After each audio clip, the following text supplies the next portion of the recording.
Welcome to the Let Good Things In show. I'm your host, Amanda Acker. I'm so happy you're here. At the Let Good Things In show, we talk all about second chances, resiliency, following your intuition, and even music. Listen to hear stories of hope and to be inspired. Remember, you are stronger than you think. Let's dive in. Hi, my amazing humans. Thank you so much for tuning in today. On today's episode, I'm going to tell you all about my college experience and how I ended up failing out of college and some of the things that happened shortly after that because of that happening. So, we're going to get into that. And just to recap from last week's episode, if you didn't get a chance to watch it, I go into detail about being a child of divorce and my experiences and the things that I learned from that experience. And so we're going to dive right on into the next part of my story, which is my college experience. So to start out, before going to college, I was very much hesitant about it, even though it had been a dream of mine to go to college. I would vision myself going and graduating and just getting a really fancy job and all these things. But when it came time to actually go and do that part of my life, I didn't feel ready. I felt in my gut that I needed to take some time because of everything I had been through recently and just figuring out what I actually want to do before diving into a whole new experience. But at this point, my dad did not like that idea and told me that I really needed to go right away after I graduated and not take this year off. So I felt as though, even though my gut was telling me that I wanted to take a year off, I didn't feel comfortable standing up for myself and truly saying that to a point where I would be heard.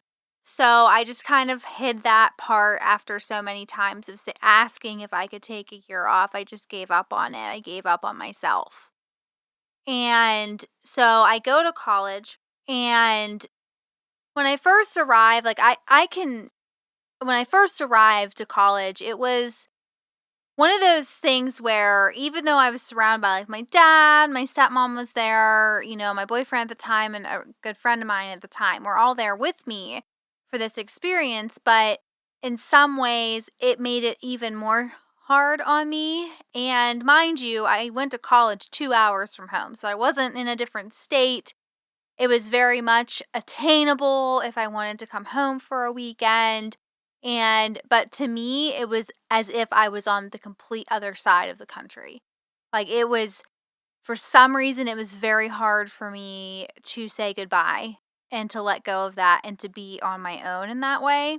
So everything starts out fine. I was nervous, so I stayed kind of on my floor, but everyone on the floor was really nice and welcoming, so I felt okay there. But quickly, I was getting very uncomfortable, and I felt like I was never going to have friends because I just wasn't truly clicking with anyone, and I wanted to party. I thought that's what you did in college. You went to class and you partied, and I wanted to experience that part of it because I had already experienced partying before going to college, and I wanted to do that still. And being as though I was so nervous and shy to be there, I thought, well, if I can just go have a beer, I'm going to feel better and I'll be able to socialize with more people and make those connections. So instead of, just staying put and allowing things to happen and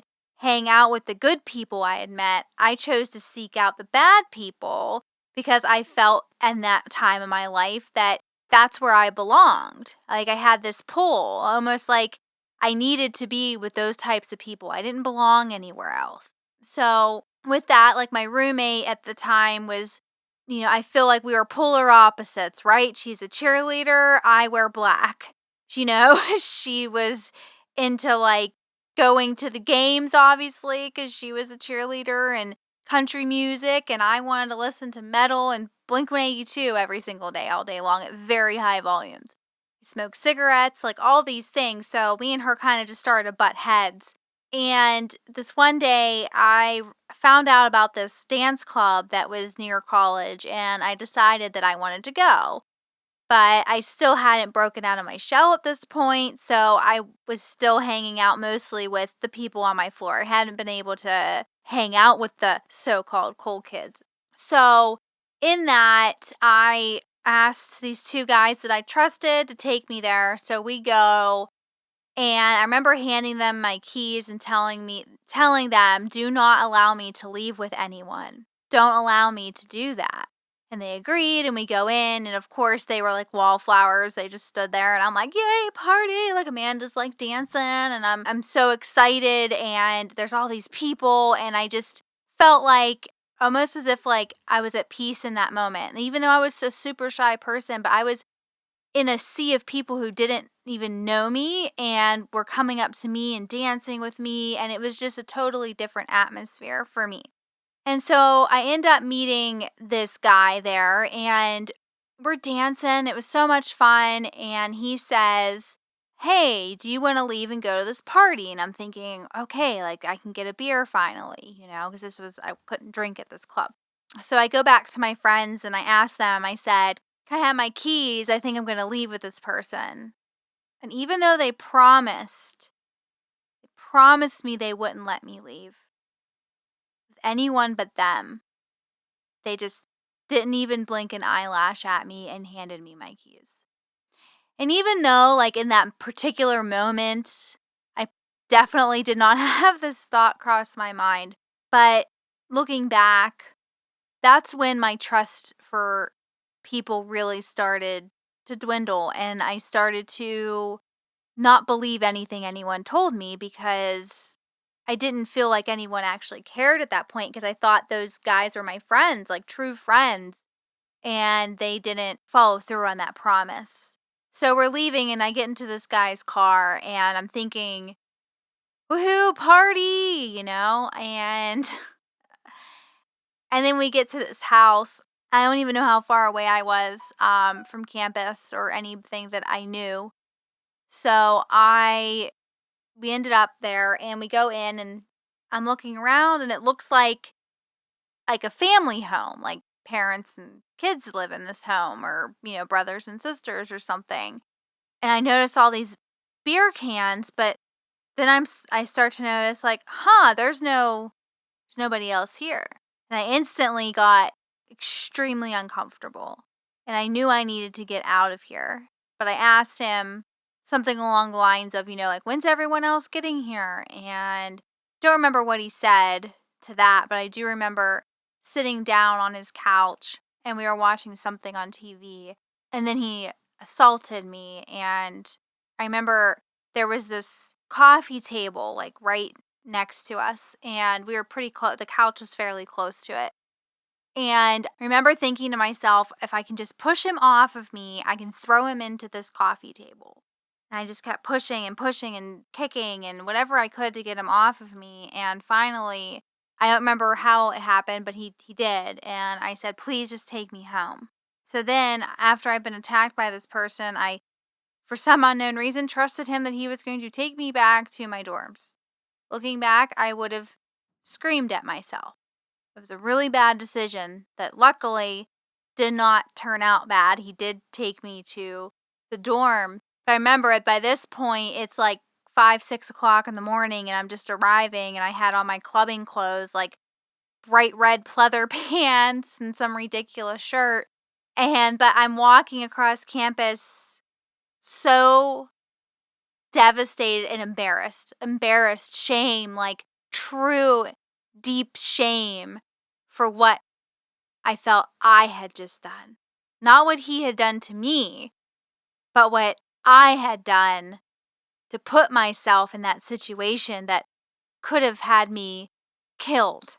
So I'm still roommates with the girl that I mentioned earlier, and I show back up at the dorm room and I face plant myself onto my bed, and I just got so upset still, like I didn't even undress, nothing. I just face planted, and I remember her asking me if I was okay, and I told her that I was because I didn't want to have to tell her what had happened because I was so embarrassed of myself. Somebody had just try to destroy my dignity and rape me, but I was mad at myself more than anything.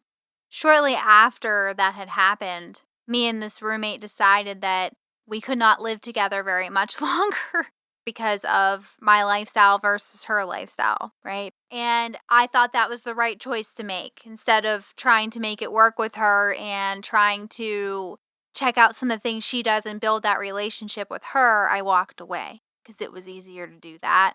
And I thought that if I walked away, I could be me. So now I'm on the hunt for a new roommate, and I started going to frat parties quite often at this point. So I would meet other girls there. And I remember this one party I went to, and this very tall girl was, I don't even remember like what exactly was happening, but I just remember seeing her. She was so tall, and she was just having a great time and just really enjoying herself and laughing with the guys, drinking beer. And I was like, I was so intrigued by her. I needed to know this person. And most importantly, I wanted to be just like this person because she seemed to be loved and accepted by all these people. So I ended up talking with her, and we became friends rather quickly, and we both decided that when we came back next semester that we were going to share a dorm together. So we get to this dorm, and she was very much a party girl, and at this point I was even more a party girl than I was prior to, being in college. And so it was a great pair, right? What could be better? Two girls who don't take responsibility for themselves and party all the time. Um, but that is what happened. And then I don't remember like what happened, but she was not always my roommate. So me and her didn't stay roommates. Because shortly into that friendship, I found this other girl who I really liked, another partier, and she introduced me to the wonderful world of pills. And before this instance, I had always been very afraid of pills because I knew that they were something that I would enjoy. I don't know, that might be weird to say, but it just felt aligned with me for some unknown reason. And so she tells me she has this pill that will make all of my anxiety and stress go away, and I'm going to feel better.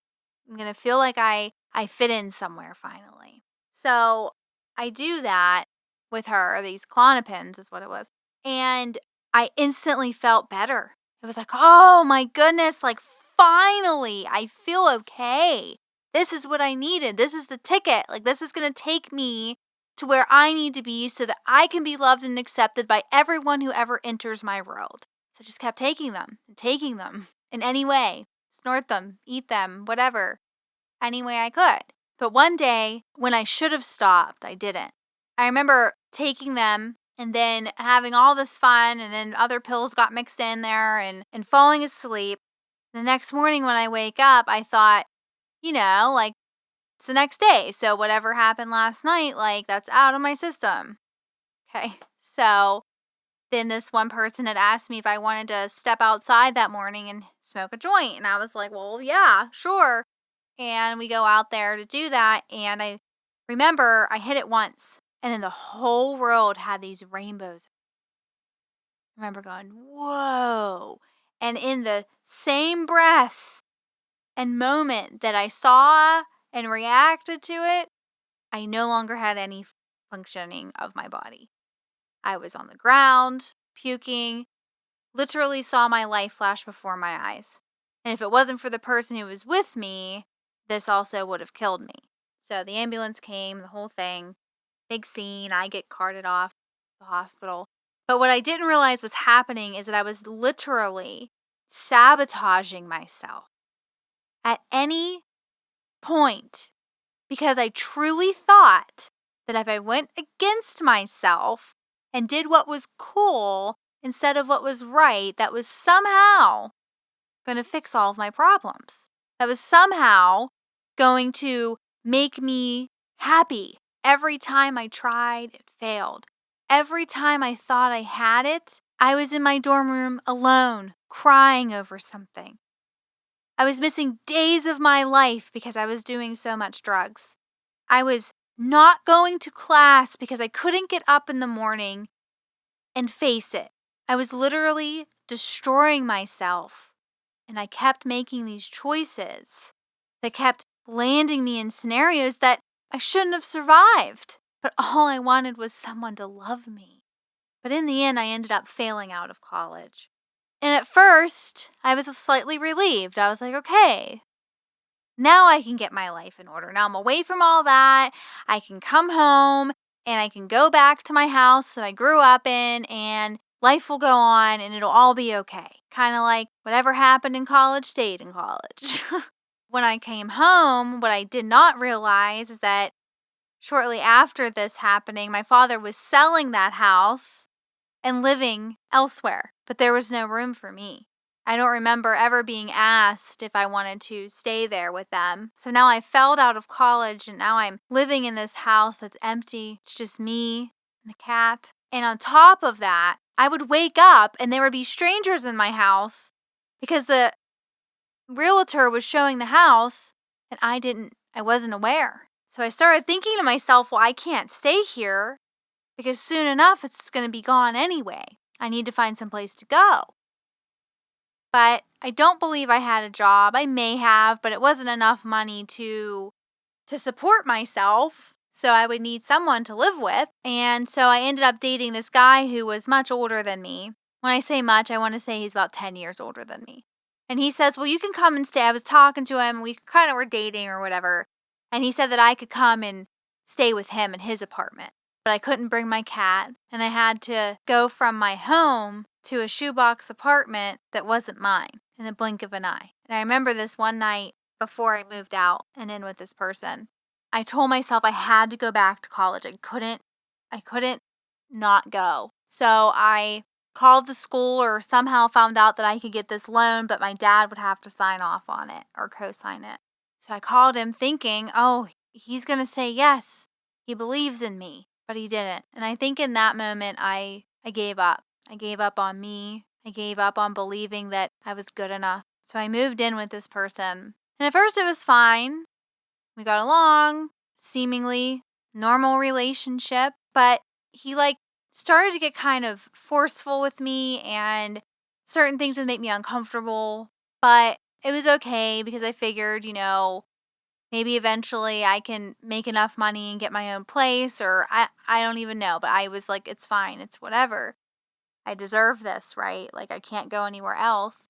I'm homeless, essentially. And so I ended up pregnant now, and I wasn't sure if I should keep this baby because I knew I couldn't raise a child with this person that would have been her father. But I also couldn't bring myself to end it. So I'm still with him at this point. I, decided to keep the baby, and we were talking about raising her, and something happened where my gut was telling me that I can't allow this beautiful baby to be raised with me like this and me not trusting anyone else around me to help in a safe way. And he started to become very distant from me. So I left, packed up. He was at work. I packed up what I needed and I left. I ran to my mom's. She lived close by at the time. And I chose to give up my baby for adoption because I knew that, like I said, that I couldn't do that. So next week is when I will tell you more about my pregnancy and the adoption. The lessons that ultimately I learned throughout my college experience and shortly thereafter, the number one thing I learned is that in choosing to place my daughter for adoption and giving her the life that she deserved, I realized how selfless I could be, how strong I am to be able to make that decision and stick to it because it wasn't about me, it was about my child. I also learned, again, how resilient I am because even though I went through a lot, and there's more things that I'm sure happened during that time in college and shortly thereafter, but the bottom line is that each time I got kicked down, even though I didn't see a goal yet, I didn't have a path, I just kept going, pick up the pieces and keep moving forward. My affirmations for this part of my story for all of you is I am resilient. I am strong. I am good enough. Thank you so much for listening. Remember, next Monday's episode will be all about my first pregnancy and the adoption. And again, I just want to remind all of you that you are all stronger than you think you are, and you can have the life you imagine having regardless of your past. Don't forget to join my Facebook group as well so that you can be in on the conversation. And you can find that on Facebook. Search the Let Good Things In show and click join group. I would love to have you there. And one last thing, make sure to hit that subscribe or follow button so you don't miss an episode of the show, and I will talk to y'all soon.